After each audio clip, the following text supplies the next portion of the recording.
Hello everyone, how are you doing? This is MD Tech here for another quick tutorial. In today's tutorial, I'm going to show you guys how to turn on dark mode in the Google search engine. So when you're conducting Google searches, if you want to have the dark mode theme applied automatically, in today's tutorial, I'm going to show you guys how to do that. And without further ado, let's go ahead and jump right into it. So all you have to do is just perform a Google search, doesn't really matter for what, or you can just select the Google icon. So just go ahead and search for Google, for example, that's one option. And you want to select the gear icon at the top right. It says Quick Settings when you highlight over it. And you want to go down to where it says Appearance.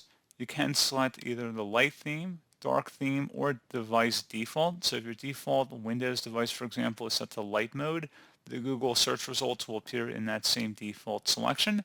If you want to override that selection, you can select option here, like I said, either light theme or dark theme. And that's all you have to do. So pretty straightforward process, guys. I do hope I was able to help you out, and I do look forward to catching you all in the next tutorial. Goodbye.